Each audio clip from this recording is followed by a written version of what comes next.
Welcome sa ating Grade 7 Music and Arts lesson tungkol sa self-assessment, reflection, revision, and finalization. Sa session na ito, hindi lang tayo magme-memorize ng terms. Susundan natin kung paano ginagamit ang concepts sa isang malinaw na process, activity, at real-life application. Ang target natin ay maunawaan ang competency at makagawa ng evidence-based decisions habang nagpa-practice. Habang nakikinig, i-connect ninyo ang example sa sarili ninyong experience bilang learner. Sa susunod na slide, iuugnay natin ito sa kasunod na bahagi ng lesson. Ito ang official learning competency natin. Assess competency in the production of creative work based on concepts, processes, techniques, and or practices used in selected Philippine and Southeast Asian contemporary and emerging performing and visual arts. Sa simple terms, kailangan ninyong ipakita na kaya ninyong gamitin ang lesson sa actual na task, hindi lang maipaliwanag ang definition. Ibig sabihin, mahalaga ang tamang process, clear evidence, at responsible decision making. Ang lecture, guided activity, independent task, at assessment ay lahat naka-align dito. Kapag may choice kayong gagawin, bumalik sa competency at itanong, nakakatulong ba ang action na ito para maipakita ang required skill at understanding?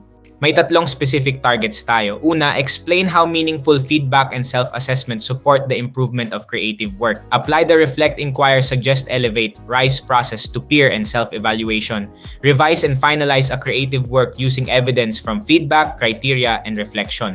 Mapapansin ninyo na may progression. Understand muna, then apply, then assess or reflect. Hindi sapat ang alam lang ang terms kung hindi ito magagamit sa performance o creative decision. Sa bawat activity, maghanap ng evidence na naaabot ninyo ang target. Halimbawa, mas clear na explanation, mas controlled na execution, o mas defensible na evaluation. Sa dulo, dapat kaya ninyong ipaliwanag hindi lang kung ano ang ginawa ninyo kundi kung bakit iyon ang appropriate choice. Nasimulan natin sa isang observation task. Examine two versions of the same artwork or performance plan. Identify one visible improvement and explain what kind of feedback may have produced it. Huwag munang magmadali sa sagot. Tingnan ang visible details, sequence, at effect ng bawat choice. Pagkatapos, bumuo ng maikling explanation na may evidence, hindi lang personal preference. Kung group activity ito, pakinggan ang ibang interpretation at i-compare kung pareho ba ang basehan ninyo. Ang purpose ng warm-up ay ma-activate ang prior knowledge at makita na ang lesson natin ay tungkol sa informed decisions. Sa susunod na slide, iuugnay natin ito sa kasunod na bahagi ng lesson. Ang lesson ay naka-organize sa 5 magkakaugnay na ideya: meaningful feedback, the RISE model, self-assessment, reflection, revision, and finalization. Isipin ito bilang isang system. May foundational concept, may skill o process, may actual application, at may assessment na nagbibigay ng direction sa improvement. Kapag hiwa-hiwalay ang pagtingin natin, madaling malito. Pero kapag nakita ang relationship ng mga bahagi, mas madali nating maipaliwanag kung bakit kailangan ng bawat step. Habang dumadaan tayo sa slides, gumuhit ng simpleng connection lines sa notes ninyo para makita kung paano umaabot ang unang idea sa final outcome. Dito natin palalalimin ang concepts. Meaningful feedback means feedback is specific, respectful, evidence-based, and focused on the creative work rather than the creator. It identifies strengths and possible improvements. The RISE model means RISE organizes feedback into 4 levels: reflect, inquire, suggest, and elevate. The levels move from observation toward future improvement. Ang importanteng tandaan ay hindi sila separate na vocabulary lamang. Bawat concept ay may effect sa quality, safety, clarity, fairness, o purpose ng output. Mag-isip ng isang concrete example mula sa school task o practice ninyo at tukuyin kung alin sa concepts ang visible. Kung hindi ninyo makita ang evidence, kailangan pang linawin ang explanation o application. Sa susunod na slide, iuugnay natin ito sa kasunod na bahagi ng lesson. Dito natin palalalimin ang concepts. Self-assessment means the learner compares the work and production process with agreed criteria, rates demonstrated competencies honestly, and cites evidence for each judgment. Reflection means reflection identifies challenges, choices, learning, and future actions. It turns an experience into a plan for continued growth.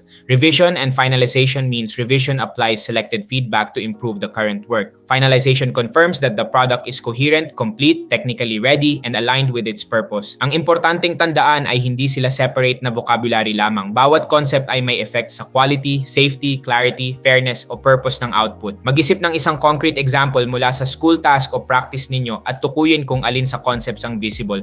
Kung hindi ninyo makita ang evidence, kailangan pang linawin ang explanation o application. Sa susunod na slide, iuugnay natin ito sa kasunod na bahagi ng lesson.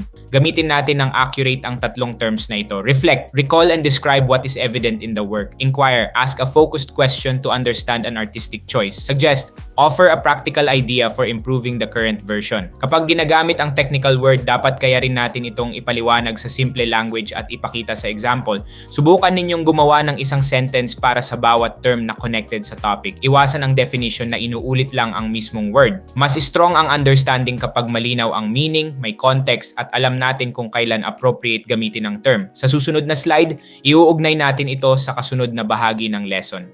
Gamitin natin ng accurate ang tatlong terms na ito. Elevate. Propose how learning can improve a future version or future work. Criterion. A stated basis used to judge the quality of work. Evidence. A specific feature, action, or result that supports a judgment. Kapag ginagamit ang technical word, dapat kaya rin natin itong ipaliwanag sa simple language at ipakita sa example.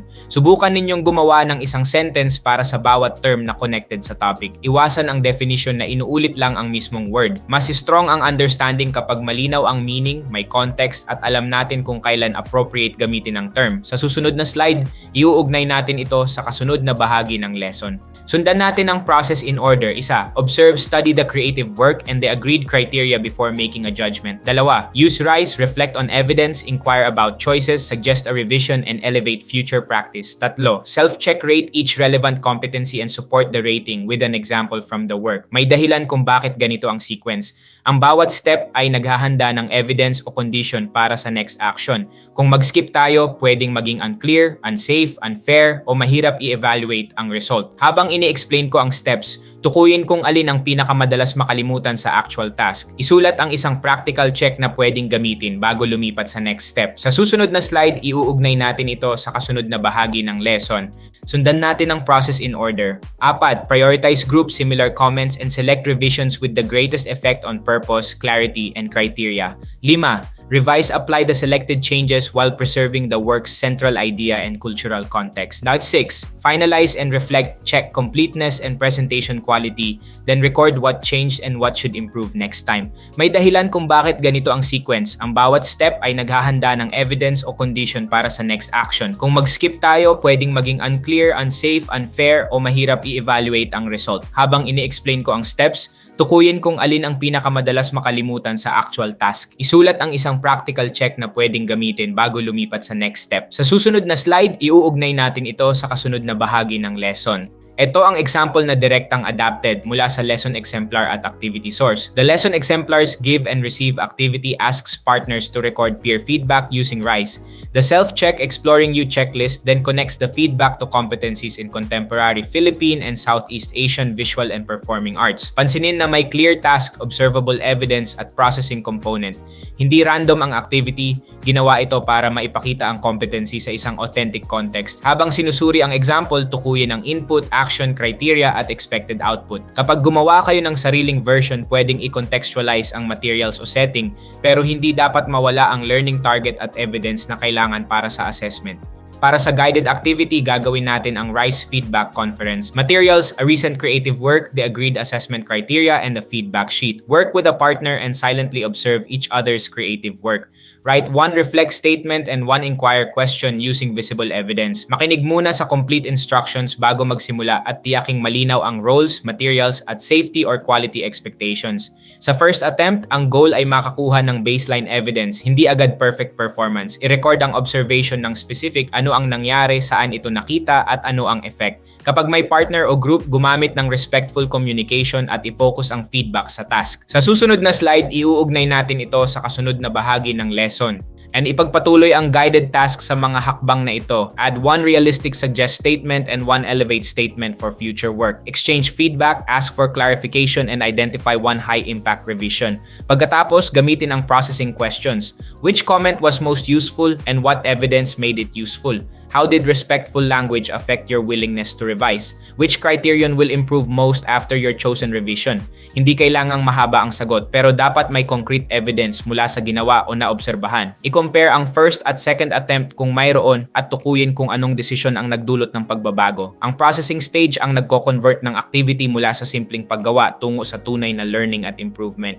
Ngayon, ililipat ninyo ang learning sa mas independent na application. Complete a self-assessment checklist, revise one part of the work, and prepare a 3-sentence reflection. What changed, why it changed, and what you will do in a future creative task. Bago gumawa, i-check ang competency at criteria para alam ninyo kung anong evidence ang kailangang lumitaw. Planuhin ang oras, materials, at sequence, then document at least one decision or revision. Kung collaborative ang option, dapat visible ang contribution ng bawat member. Sa submission, huwag output lang ang ipakita. Isama ang maikling explanation kung paano ninyo ginamit ang concepts at kung anong evidence ang nagpapakitang aligned ang work. Hindi natatapos sa classroom ang lesson. Narito ang practical applications. Use feedback cycles when preparing exhibits, performances, videos, comics, or group productions. Apply self-assessment before submitting schoolwork or publishing creative content online. Use respectful, evidence-based language when responding to classmates' ideas in any subject. Ang transferable part ay ang paraan ng pag-observe, pag-decide, pag-execute, at pag-evaluate. Kahit magbago ang setting o materials, pwede pa rin gamitin ang same principles basta malinaw ang purpose at criteria. Pumili ng isang application na relevant sa inyo at isulat kung anong specific concept ang gagamitin. Mas meaningful ang transfer kapag may actual situation at hindi general statement lang. Sa susunod na slide, iuugnay natin ito sa kasunod na bahagi ng lesson. Ayusin natin ang common misconceptions. Kapag sinabing feedback means finding faults, ang correction ay meaningful feedback also recognizes strengths and explains how they support the work. Kapag sinabing every suggestion must be accepted, ang correction ay the creator evaluates feedback against purpose, evidence, and criteria before revising. Kapag sinabing self-assessment is giving yourself a high score, ang correction ay it is an honest judgment supported by evidence from the work and process. Kapag sinabing final means no more learning is needed, ang correction ay a final version completes the present task while reflection guides future improvement. Mahalagang i-correct ang mga ito dahil pwedeng magresulta sa weak, unsafe, unfair, o misleading na decisions. Kapag may narinig kayong claim tungkol sa topic, huwag agad tanggapin. I-check ito laban sa competency, source-based process, at observable evidence. Subukan ninyong pumili ng isang misconception at ipaliwanag ang correction gamit ang sariling example. Sa susunod na slide, iuugnay natin ito sa kasunod na bahagi ng lesson. Bago tayo mag-assess, balikan natin ang key takeaways. Meaningful feedback is specific, respectful, and centered on evidence. RISE moves from observation to questions, current revision, and future improvement. Self-assessment compares performance with criteria and demonstrated competencies. Revision is selective and purposeful. Finalization checks quality and completeness.